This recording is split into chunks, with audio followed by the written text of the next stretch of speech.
Some say, I remember, make of it what you will. Some say leadership belongs to the strongest voice, the one that speaks fastest, decides first, and stands tallest when others hesitate. Others say leadership belongs to expertise, to credentials, to titles, to those trained longest in the language of control. I've watched both approaches fail in predictable ways. When risk rises, no single voice should be trusted with the future. Why councils appear again and again across cultures and centuries? When decisions carried irreversible consequences, people formed councils. Not because councils are efficient, they aren't, but because they slow momentum long enough for wisdom to surface. Councils are not about consensus. They are about containment. They exist to hold complexity without collapsing it into impulse. The difference between power and authority: power acts. Authority restrains. Power moves systems. Authority keeps them from tearing themselves apart. A council's role is not to command, but to balance, to ensure no individual's certainty outpaces the system's capacity to absorb consequences. When power outruns authority, harm follows. Shared authority is not diluted responsibility. One of the great myths is that shared authority weakens accountability. In reality, it clarifies it. When roles are explicit, who observes, who questions, who safeguards, who decides, responsibility becomes visible. Councils fail when roles blur and influence becomes informal. Transparency is their armor. Why charisma is a risk factor? Charisma accelerates trust without earning it. In high-risk environments, research at the edge, healing work, contact protocols, charisma is not a gift. It is a hazard. Councils exist to counterbalance charisma with structure, enthusiasm with pause, certainty with inquiry. A council that defers to personality has already surrendered its purpose.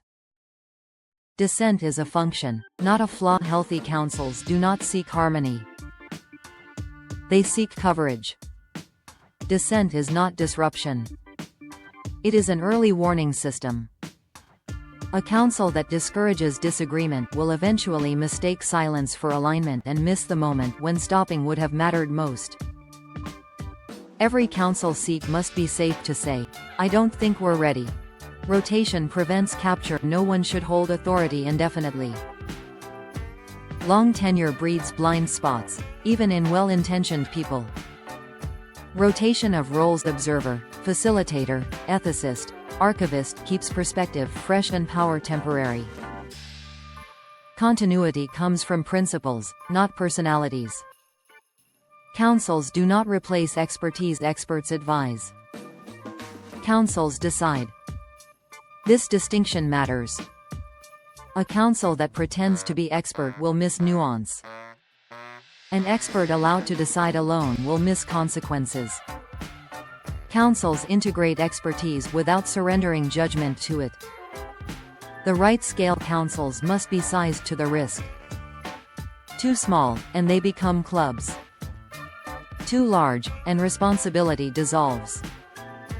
The goal is not representation. It is stability.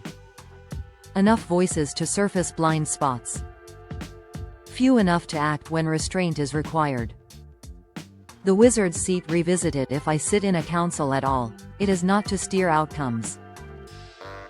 It is to notice when momentum builds faster than care. To ask the question no one wants to hear yet: what happens if we stop? That question is not pessimism. It is stewardship. Why councils matter now? We live in a time where tools outrun ethics and speed outruns integration. Artificial intelligence, biological engineering, consciousness research, contact speculation all move faster than our cultural maturity. Councils are how civilizations buy time to grow into their own inventions. Stability as a moral act: some say councils slow progress. I remember what unchecked progress leaves behind. Shared authority is not weakness. It is humility made operational. A civilization that chooses councils over kings, process over impulse, and restraint over spectacle is not afraid of the future. It is preparing to survive it.